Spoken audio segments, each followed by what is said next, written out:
And over the last couple of days, I've been thinking a lot about a line that many of us sang in church on Sunday morning. It's from that song, Is He Worthy? And we sang together the line, Is all creation groaning? And many of us responded with the words, It is. And in the last 72, 96 hours, we've seen how creation has been groaning in two particular ways. And I wanted to come online for just a few minutes to think with you about how we as believers maybe should not and how we actually ought to respond to the situations we've seen play out in Haiti and Afghanistan. First, to the island nation of Haiti. We've seen the pictures of the devastating earthquake that's played out in the southern part of that island.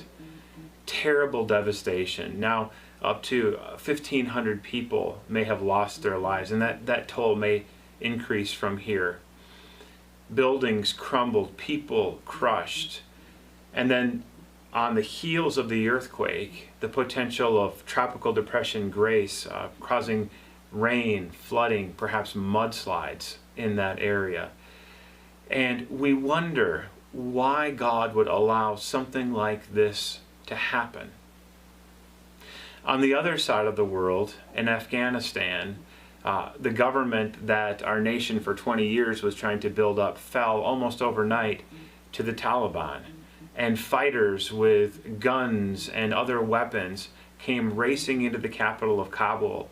And people were clinging to the bottoms of military aircraft, eventually falling off, and palaces were taken over by people with heavy armaments, and Christians and women and children are living in fear, hoping to flee and not knowing what to do next. Is all creation groaning? It is. You know, these two images are probably going to be woven together in our minds for the foreseeable future. They came so close to each other on the timeline.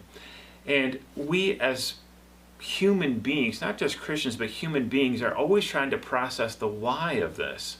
What caused these things to happen? What is our role and what's in our stake in these devastations playing out in our world?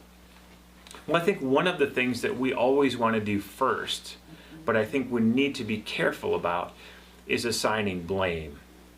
With any situation like Afghanistan, it's going to become easy to blame the president or the past president. But in reality, the situation in Afghanistan goes back far beyond the last two administrations. It goes back several administrations. It goes back to Russians in the 80s. You know what? It goes back all the way to Alexander the Great, 2,300 years ago, the way that geopolitics has shaped culture in that part of the world. It is a long and complex situation that we're just seeing the latest chapter of. We want to assign blame quickly, don't we? And sometimes maybe we need to be hesitant to do that. In the Gospels, Jesus was talking to some folks who saw a tower in Siloam collapse. It killed 18 people. And Jesus says, do you really think it was their fault, like they were greater sinners? And he says, I'm telling you, no. That's not the reason. You can't always just blame sin for these kinds of issues. I've also seen and learned in my theological training about drawing distinctions between what we call natural evil and moral evil. We all recognize there are terrible things in the world, but people have tried to kind of put them in two compartments or two containers. Natural evil is the kind of devastation that plays out in natural disasters, in earthquakes and typhoons and blizzards and volcanoes and things like that, where it's happening almost out of nature itself. And on the other hand, we talk about moral evil, which is problems, devastation that's caused by human wrongdoing and by the brokenness that is in our world because of human sin and trespassing and transgressions.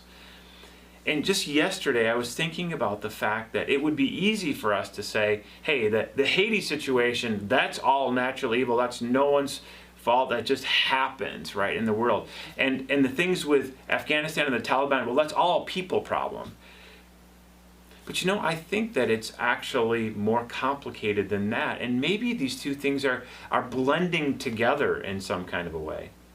Sure, no human being is able to cause an earthquake, but perhaps in Haiti some people cut corners on building codes. Maybe Christians who could have given $1,000 to ministry there and to the people there gave $5. Maybe people in the government got paid to look the other way on some of these critical infrastructure issues, and lives were lost. It'd be easy for us to look at Afghanistan and say, well, it's the Taliban's problem, it's radical Islamic ideology, and that's certainly true. But also, there's drought, there are mountains, there are all kinds of things happening in nature in Afghanistan as well that lead people to get hungry and to get desperate and to rely more on guns and on radical ideologies than on one another. All of these things come together in ways that are sort of beyond our ability to fix ourselves. This is First Reformed Church. What does it mean to be reformed? One of the key ideas of what it means to be reformed, and we'll be talking about this in September, is that this world is just so much bigger than our ability to fix. And ultimately, we trust in the sovereignty of God for these things.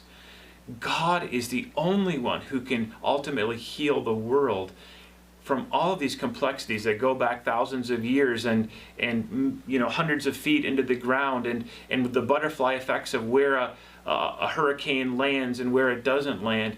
It's beyond our capacity to fix. But as Reformed Christians, we also believe that we are made in the image of God. And being made in the image of God in part means that we represent God, and we are co-creators with God, co-reconcilers with God, and that there's no problem that we can turn aside from and say it's none of our business at all. You see the nuance there? Some would say, it's all God's business, we can stay out. And others would say, we are entirely the only people who can fix this, so it all depends on us. I really believe it's a lot about God and a lot about our obedience to God in this.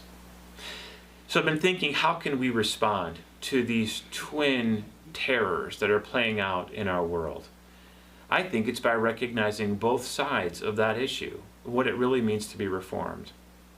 On the one hand, we need to be praying hard for people in Afghanistan and Haiti. We need to be praying for women on the run, praying that those who want to leave might be able to flee, and that those who wish to stay might be protected and cared for and not be persecuted by the Taliban. And we need to believe that those things matter, right? And not pray without hope. I was just looking again at the story in the book of Acts where people are praying for Christians to be safe, and maybe even specifically for the release of Peter from prison. And when Peter walked out of prison led by an angel and knocked on the door of the homes of people who were praying, they thought that the doorkeeper was out of her mind. They didn't really believe that the prayers would work, but prayer works. And we need to call on the name of the Lord right now, not only for our friends in Afghanistan, but also for our friends in Haiti who are doing good work, and ask that the Lord would divert storms and allow healing to happen and people to get better in hospitals and allow miraculous rescues in the rubble. God can do that. And we also need to play a part in this as well, by giving and stepping up. Now, none of us are going to be traveling to Afghanistan anytime soon, and probably not to Haiti, but there are partners that we can be supporting specifically in Haiti. We've begun to do work with Children of the Promise, and a lot of you are wondering, what is Children of the Promise right now? What's going on? Are they impacted? The truth is, because they're in a different part of Haiti, they have not been impacted as much. But they, along with some other friends, have given us the names of ministries that we can support. And we would encourage you either to give through the website called Heartline Ministries, heartlineministries.org directly, where there are 3 partners that you can support through that particular website, or that you would give to our church and just designate gifts to Haiti. Anything that you give directly to church, we're going to give half of to World Vision for their work in Haiti, and half to Heartline Ministries so they can support the work of folks there. So there are two ways to help in that respect. When it comes to Afghanistan, we're waiting to see. Things are changing there by the hour, if not by the minute. We've talked to our friends at Words of Hope, and they continue to believe that their ministry through the Words of Hope app and the Farsi language will be a blessing to Christians there. And until then, we're going to kind of wait and see how we might be able to support financially. But it doesn't mean you can't do anything and that you shouldn't, because God calls us to step up in times like this. You know, Jesus says, I am the light of the world. I shine. I bring healing. I bring radiance. And then he also looks at his children and says, you are the light of the world. He plays the biggest part, and we are his representatives and called to be obedient in service to him. Is he worthy? That song says, do you feel the shadows deepen? We do. But do you know that all the dark won't stop the light from getting through? We know that too. And this is our opportunity in our world right now to be that light. Will you pray with me for just a moment before we wrap up this video? Great and good God, we call upon you right now in this hour. We know that the world is filled with hurting people. The pandemic goes on, and the economy is all over the place with inflation. And now in particular, we're seeing difficulties in Haiti related to this earthquake, and devastation in Afghanistan related to the upheavals in human government. And we know, Lord, as we read so many places in your word, that we have plans, but it's your purpose who prevails. So we trust in your purpose. And we also ask that you would light a fire in us and help us to give generously to all those who stand in need. May we here at our church and all believers around the world be united in love for our fellow Christians and in a common cause to support all those who stand in need, who are hungry, who are hurting, who are hospitalized, who are oppressed, who are silenced. And stand up, because we believe that just as the image of God is present in us, it's also present in them. Even so, Lord Jesus, come quickly.